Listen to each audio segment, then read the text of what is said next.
आङो सासे बर' फिसा हिसाबै आं बेखौनो बुंनो सानदों जाय दिनै आसाम सरकारा जोंखौ सासन खालामदों बिजेपि सरकार बिथांमोननि नोजोरा जोंनि सायाव मोजां नङा मानो होनोब्ला बिथांमोनहा मा खालामदों दा क्लास 3निफ्राय आरो 10 सिम बिथांमोनहा बर' मिडियाम असमिया मिडियामनि माखासे मा होनो बिथांमोनहा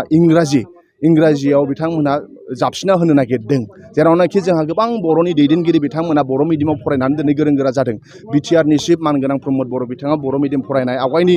बिटिसिनि चिफ हाग्रामा महिलारि बिथाङाबो बर' मिडियाम फरायनाय बर' साहित्य सभानि प्रेसिडेन्ट तरेन बर' बिथाङा बर' मिडियाम फरायनाय दुलाराय बर' फरायसा आफादनि आफादगिरि दिपेन बर' बिथाङाबो बर' मिडियाम फरायनाय दिनै आसामनि चिफ मिनिस्टारा बुंनो नागिरदों जे बिमा रावआव सोलोंथाइ लानानै गावबो हिमन्त बिश्व शर्मायाबो बिमा रावआव सोलोंथाइ लानाय दिनै बिमा रावआव सोलोंथाइ लायोब्ला इंराजियाव मा होनो गोरलै सानखान्थि आरो गोरलै बिगियानाव बिथांमोनहा मोजां जाया होननानै जाबसिनो नागिरदों गावखौ नेसनेल लेभेलाव गावखौ सासे मोजां पलिटिशियान इस्टाब्लिश खालामनो थाखाय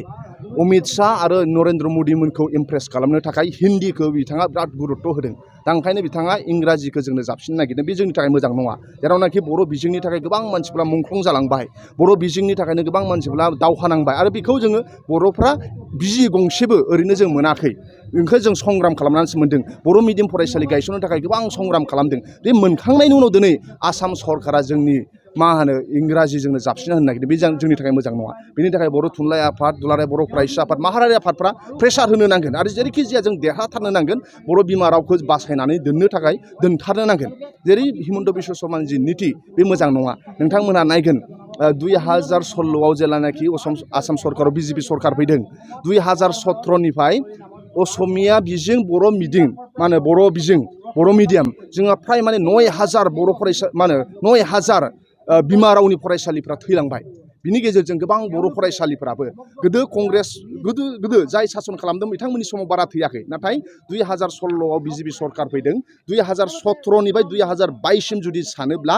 मा होनो बिमा रावनि बिजों जेरै असमिया मिडियामानो जा मा होनो बर' मिडियामानो जा मा होनो फ्राय माने 9,000नि खाथियाव फरायसालिफ्रा थैलांबाय बे सोरबा क्लस आप जाबाय सोरबा मार्गार जाबाय सोरबा एमेलगेमेसन खालामबाय बिथांमोना गोबां फरायसाफोरनि खम बायदिसिना होननानै बिथांमोना फ्राय माने 9,000 फरायसालिफ्रा क्लस जाबाय बे जोंनि थाखाय मोजां नङा जोंनि दिनै बर'फोरनि उथुमै होनोब्ला क'क्राझार टाउनावनो दाखालि बावैसो मा होनो फरायसालि जोंहा बर' मिडियाम स्कुला थैबाय बिसोर मा होनो बेखौ फरायसा मा होनो बायदि